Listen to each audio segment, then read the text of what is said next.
लेकिन कहीं कोई भी मुसीबत आ जाए, आर्मी और फौज से भी कोई पहले पूछता है तो सरदार पूछता है। राइट, ये अपनी बैनर सारी थे।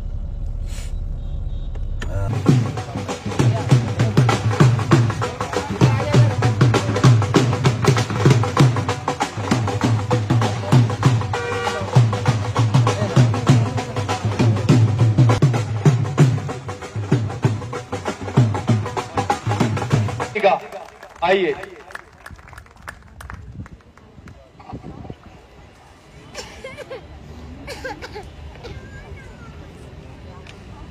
सबसे पहले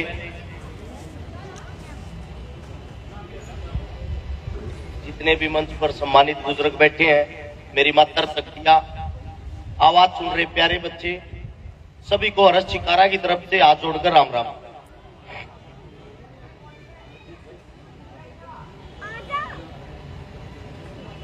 मेरे साथ में खड़ा है मेरा छोटा भाई हरप्रीत सिंह मान। सबसे पहले तो मैं मेरे भाई को बधाई दूंगा, आज जन्म दिवस है भाई का। और हमारी जो पहली मुलाकात हुई थी, हरियाणा के अंदर सिंघू बॉर्डर है, जहां पर किसान आंदोलन चल रहा था, मेरे पैर पर चोट लगी थी। भाई साहब ने मेरा ट्रीटमेंट किया था और वो चोट इतनी खतरनाक थी, मेरी हड्डी अलग से निकली हुई थी पैर की।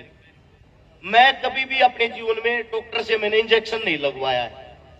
और मैंने भाई साहब को जब ये बात बताई कि मैं इंजेक्शन नहीं लगवाया करूं, स्पेशल लुधियाना से भाई साहब ने कोई डॉक्टर बुलाया अगले दिन, और इन्होंने कहा हर्ष भाई इसके इंजेक्शन का पता नहीं लगेगा। मैंने पहली बार जीवन में इंजेक्शन लगवाया कि इतनी दूर से भाई ने डॉक्टर बुलाया है तो शायद लगवा लेना चाहिए।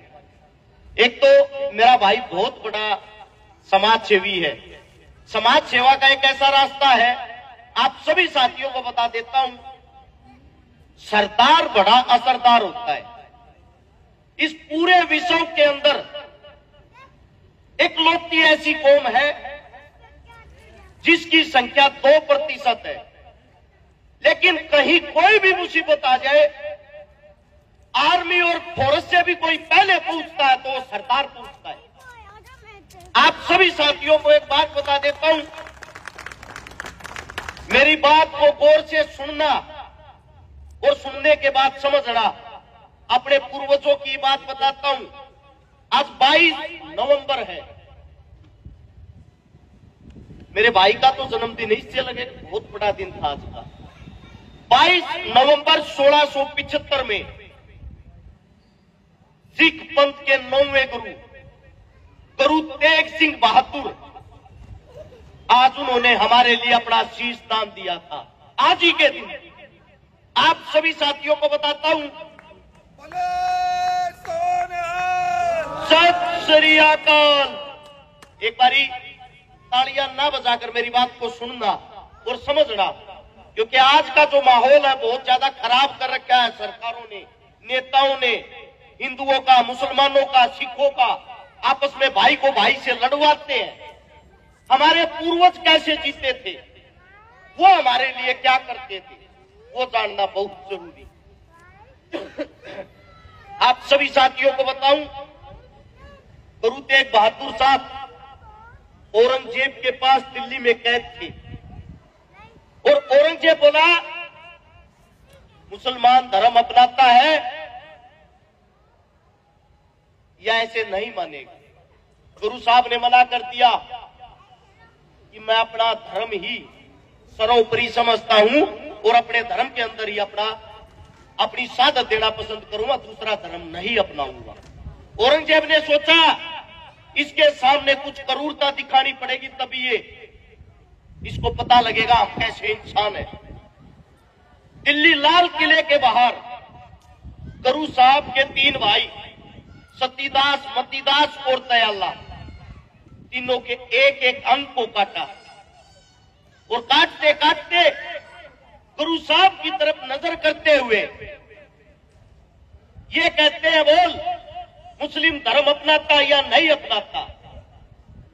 गुरु साहब के तीनों भाई और गुरु साहब जब उनका एक एक अंग काटा जा रहा था, मर्दान की आवाज में चिल्ला रहे थे, बोले सो निहाल।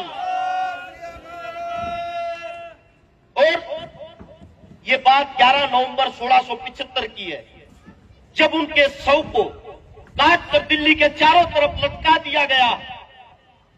वो लड़ाई गुरु साहब किसके लिए लड़ रहे थे? कश्मीरी जो पंडित थे, उन कश्मीरी पंडितों को मुसलमान बनाना चाहता था औरंगजेब। जो हिंदू थे उनको मुसलमान बनाना चाहता था, जो सिख थे उनको मुसलमान बनाना चाहता था। अब ये बातें सुनकर मेरे कई साथी क्या सोचते हैं? वो सोचते हैं कि मुसलमान इसका मतलब इतने गंदे हैं। सबसे पहले आपको उस बात को समझना चाहिए, वो मुसलमान मुगल थे, वो हमारे मुसलमान नहीं थे, वो बाहर के मुसलमान थे। जिस वक्त वो हमारे पर जुर्म करते थे, हमारा मुसलमान हमारे साथ मिलकर हिंदुस्तान के लिए साथ देता था। इसलिए आप इस फर्क को समझने की कोशिश करो। आज के वक्त जो हिंदू मुसलमान को लड़वाता है, हिंदू मुसलमान के ऊपर जो राजनीति करता है, वो हमारे मुसलमान नहीं थे, वो मुगल बाहर के मुसलमान थे। हमारे मुसलमानों ने तो हिंदुस्तान के अंदर मुगलों को अपनी लड़की तक भी नहीं दी थी, शादी तक भी नहीं की थी। आप सभी साथियों को बता देता हूं, हरप्रीत भाई, आपका हमारा क्या प्यार है। आप भी उस जगह को देख के आए हो, हम भी उस जगह को देख के आए। जब 22 नवंबर को गुरु साहब ने अपना शीश दान किया, उनके 2 शिष्य थे, एक जेता, एक लखी शाह, व्यापारी दिल्ली का। जब उनको मौका लगा तो लखी शाह ने गुरु साहब के धड़ को उठा लिया और जेता ने शव को उठा लिया, शव को लेके भाग लिए आनंदपुर साहिब की तरफ।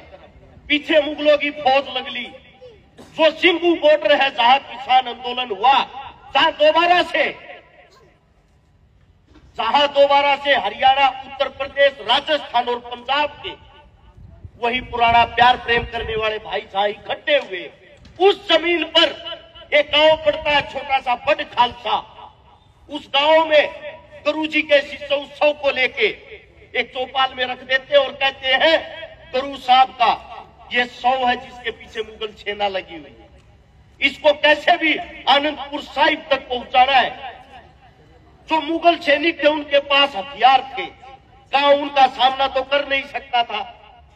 गांव का ये खुशाल सिंह दैया, हमारे दादाजी, जो जाट समाज से आता था, जब खुशाल सिंह दैया ने उस शव को देखा गुरुजी के को, उन्होंने कहा, भाई क्या दिक्कत है, फिर मुगलों को दे दो।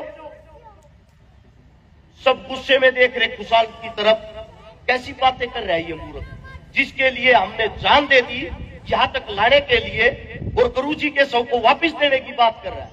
खुशाल सिंह दैया ने कहा, मूर्खो, मेरी और गुरुजी की शक्ल देखो एक जैसी है, मेरा शीश काट कर मुगलों को दे दो, सोचेंगे गुरुजी का शीश लेकर वापस लौट जाएंगे, और मेरे पीछे से गुरुजी के शव को आनंदपुर साहिब तक पहुंचाना। ये बातें सुनकर सब खुशाल सिंह की तरफ देख रहे। एक आदमी अपनी गर्दन कैसे कटवा सकता है? सबने मना कर दिया, हम आपकी गर्दन नहीं काट सकते। खुशाल सिंह ने फिर अपने बच्चों से, अपने खून से कहा, मेरी गर्दन मेरे बेटे काटेंगे, क्योंकि गुरु साहब हिंद की वो सफेद चद्दर है, अगर गुरु साहब का मान सम्मान नहीं रखा, आगे आने वाले समय में जो करूर हत्यारे औरंगजेब के मुस्लिम है, वो हम सब पर हावी हो जाएंगे। ऐसे खुशाल सिंह दैया लेट के उनके खुद के बेटे ने तलवार से उसके शीश को काटा, और शीश को काटकर गांव वाले जानबूझकर मुगलों की तरफ भाग लिए। मुगल अचानक से टूट पड़े और उस शव को लेकर खुशाल सिंह दैया की वापिस दिल्ली के दरबारों में पहुंच गए, और चुपके से पीछे से आनंदपुर साहिब गुरुजी के शव को लेकर उसके शीशे गए। वहां जाकर उनका अंतिम संस्कार किया गया 24 नवंबर को, जिस दिन उनका शहीदी दिवस भी मनाया जाता है। आप सभी साथियों को एक बात बता देता हूं, ये हमारे पूर्वज थे जो एक दूसरे के लिए जान देते थे। ये हमारे हिंदू मुसलमान सिख का भाईचारा था, जो एक दूसरे के लिए उसकी छाती से पहले अपनी छाती अड़ाकर कटने मरने तक का प्यार प्रेम निभाते थे। एक आज का दिन है, आज आप लोग एक ऐसे गुलाम हो गए हो, आपके बीच में कांग्रेस का, बीजेपी का, किसी अन्य पार्टी का एक नेता आएगा, सिर्फ एक नेता, और आपके बीच में जहरीली चार ऐसी बातें बोलेगा कि आप अपने ही भाई को दुश्मन की नजरों से देखने लग जाओगे।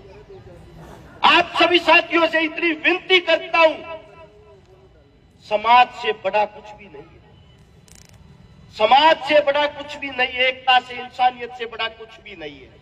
दूसरी बात, मेरे भाई ने एक वृद्धाश्रम जिसका आज उद्घाटन करेंगे,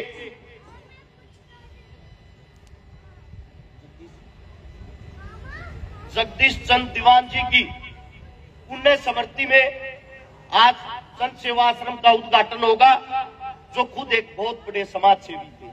आप सभी साथियों को बता देता हूं, समाज सेवा, मंदिर, मस्जिद, गुरुद्वारा, गौशाला, ये एक ऐसी चीजें होती हैं जो साझली और साझे की चीजें होती हैं। ये किसी एक जेब से नहीं चल सकती, ये आपसे और हमसे, हम सब से मिलकर चलती है। जैसा भी मैं एक किसान का बेटा हूं, गरीब परिवार का बेटा हूं, आप लोगों को शिक्षा देने से पहले इस काम के लिए अपनी तरफ से, मेरे भाई साहब को कहते हैं बूंद बूंद से सागर बढ़ता है, एक बूंद देने का कार्य मैं भी करता हूं। एक छोटी सी 21,000 रुपए की भेंट सबसे पहले मेरी तरफ से, और वो भेंट इसलिए क्योंकि मैंने भाई साहब की नेक नीति और कार्यशैली को देखा है। इसीलिए आप सबसे गुजारिश है, जिस चीज के लिए आप यहां इकट्ठे हुए, एकत्रित हुए हो, एक रुपया भी बहुत बड़ी चीज होती है दान। हमारे पूर्वज पहले गांव में कोई चौपाल बनाते थे, धर्मशाला बनाते थे, स्कूल बनाते थे, उन्होंने एक नारा चला रखा था, 1 रुपया 1 ईंट। उसका मतलब ये था आपका जुगाड़ हो या ना हो, 1 रुपया तो सबने देना। अब किसी का 100 रुपए का, किसी का लाख रुपए का, जिसकी जैसी श्रद्धा हो, दान के लिए उतना जरूर करना चाहिए।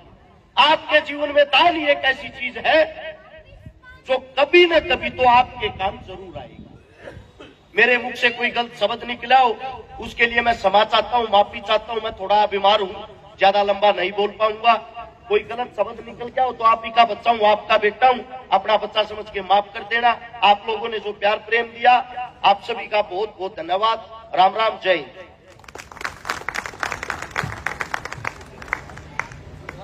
मैं हर्ष जी से